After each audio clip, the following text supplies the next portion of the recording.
Let's talk about initiating sex. So, my name is Hannah, also known as the Libido Fairy, and I have helped hundreds of women in long term relationships reignite desire and rebuild connection and actually want sex.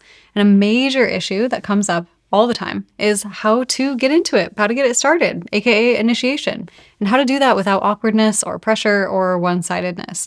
So, this video is for you if you've ever thought things like, my partner really wants me to initiate more often, but I just don't feel excited to do it. Or I automatically reject my partner because the way that they initiate doesn't really work for me. Or I get stuck in my head and then I feel rejected when they're not in the mood.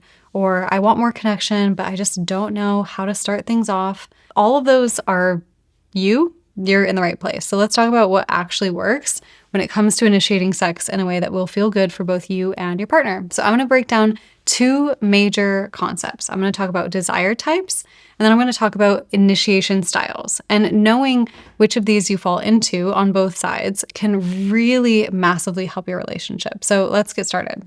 Let's start with the foundation, desire types. So there are two main types of desire, spontaneous and responsive. So spontaneous desire looks like you're walking down the hallway, glance at your partner, and all of a sudden you're like, oh my God, they're so hot, let's have sex. Responsive desire works a little differently. You don't feel desire until after some level of emotional connection or touch or warm up or the context is right. So if you're someone who needs cuddles or a slow shower or some quiet time together before your body starts saying yes, you're probably responsive. So this is important to know because the way that you initiate and the way that your partner responds might need to look really different depending on which desire type you are. A lot of couples really get stuck here. So one person's ready to go, spontaneous. The other person needs to warm up, responsive. And then we end up in these cycles of rejection and pressure and feeling unwanted. So here's where most people go wrong. They just try to guess. They try to guess in their brain what their partner wants, or they make assumptions on what used to work. So the better move is just to actually have an open conversation about it. And you don't need to be in the middle of sex to talk about sex. Instead, pick a calm moment, maybe while you're cooking together or after a walk, and just say like, hey, I've been thinking about how we initiate sex. I want it to feel really good for both of us. Can we talk about what we each like or need to feel turned on and connected? Opening up this conversation alone can change the game. You could also ask something like, what helps you feel really confident initiating with me? Or is there a way that I could respond to your initiation that would feel really good to you? These kinds of questions really take the pressure off the moment of initiation and open up space for clarity and collaboration and way more success and way less awkward signals or miscommunication. So those questions will really only work if you know how you want to be initiated with or what you could try. So I'm going to break down for you the 5 different ways that you can initiate sex based on your desire type. But before I do, if you are enjoying this video so far, give it a thumbs up and subscribe for more. Okay, let's talk initiation styles. So number 1 is direct. This is for verbal, confident types. If you have spontaneous desire, this might feel really easy, and you might say something like, I've been thinking about you all day. You want to sneak away together? If your partner has responsive desire, though, that might feel a little bit too abrupt, so you could try something like, I'd really love to spend some quiet time together, just you and me tonight. Maybe some cuddles and see where it goes. That leaves space for their body and their nervous system to catch up, and you get to initiate in the direct way that you like.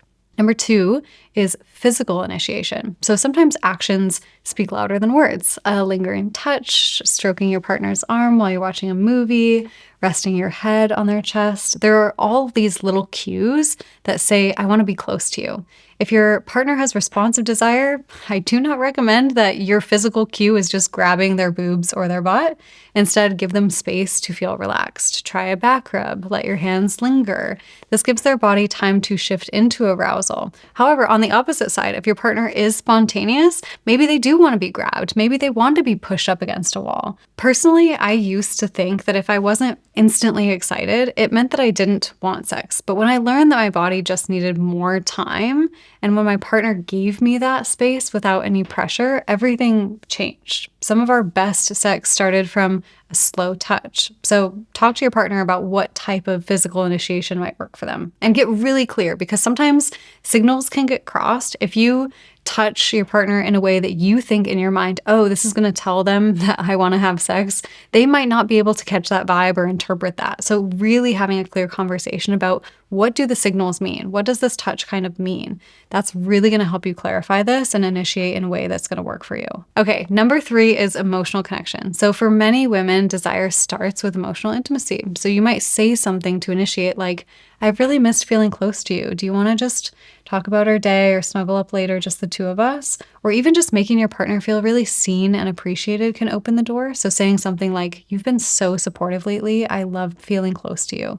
It's not about seduction. Sometimes it's just about being emotionally attuned, and that can open the door to more physical or sexual intimacy. Okay, type number 4 is playful initiation. This one is so underrated and it's honestly my favorite. So think flirty banter, inside jokes, teasing each other while you're brushing your teeth.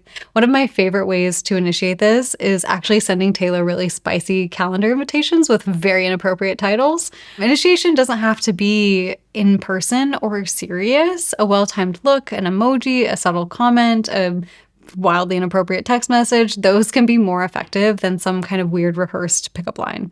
So the last one is sensory initiation. So if you really like sensory initiation, environment is huge. So if your space is chaotic or stressful, it can be hard to relax into intimacy. So initiating with someone with a sensory desire type might look like putting on music for them, maybe lighting a candle, tidying up the bedroom together. It's not about perfection. It's just about creating a vibe that really helps both of you feel safe and open.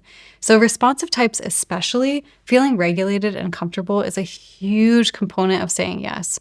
And if you're not sure where to begin with the things that turn you on or what you like, check out the free Turn On Type quiz in the description below. It just takes a couple minutes and will help you figure out exactly what kinds of experiences will bring you closer to turn on. Okay, so the big takeaway is that initiation does not have to be awkward or feel like a chore. There are so many ways to initiate that can be really fun, and start with getting curious about what works for you, and most importantly, talk about this with your partner.